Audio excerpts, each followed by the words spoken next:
Hey, what's up, guys? This is Figgy from LTD. I'm here to talk to you about something new that we're bringing up to the table. Some similar style of gameplay that you're used to, but we're calling it Jungle Ball. So I'll go ahead and go over some of the rules. It's basically going to be a team versus team game, so 5-on-5. You will be allowed to have multiple team entries if you want, but you cannot substitute in between them. So make sure you guys have those team rosters set before the tournament starts. The game will be a set of rounds. So one set is the best of either 3 or 5 games, depending on whether we are playing the actual tournament or just some of the practice rounds for you guys to get used to the style of play. So each round will be about 5 minutes. The round is won by taking the center flag to the opponent's starting zone or eliminating all the players, right? So we're not going to be going through any point system where you guys trying to have to worry about getting all the points right or referees counting everything. Just basically take the flag to their side or eliminate the entire team. We'll have a couple head referees in charge. The referees will make sure that they warn you before the game starts. Once the game starts, each round is, like I said, 5 minutes long. The center flag. So those players who control the center flag, make sure that if you get hit, you drop it immediately where you are at. So if I get shot, drop it right where I'm at. Don't take it. Make sure that you are carrying it in hand. All right. So you want to make sure that it stays visible. You're not putting it inside a dump pouch or any kind of pouches. Just grab it in your hand and take it to the opponent's wall. All right. When you guys break out, it'll be basically what you guys are used to. So one team on each end of the field, guns pointed towards the wall and waiting for the referee to start it. It's going to be semi-only, as usual. Any type of gun is allowed as long as one trigger pull equals one shot. So make sure that you guys get semi-locked or use only semi-type guns.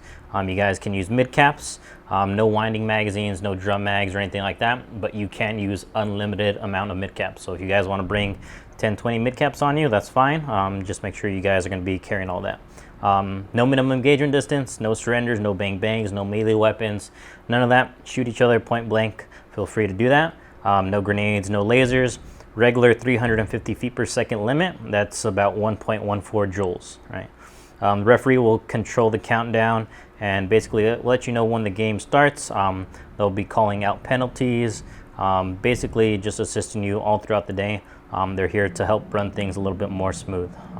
So hits, as any kind of tournament or just gameplay in general is, we want to make sure everyone's calling their hits. So anywhere along your body, the only thing that doesn't count is gun hits and ricochets, but anywhere along your body, gear, anything like that, we want to make sure you guys are calling yourselves out. Dry fires don't count, so don't worry about that. Make sure you guys don't dry fire.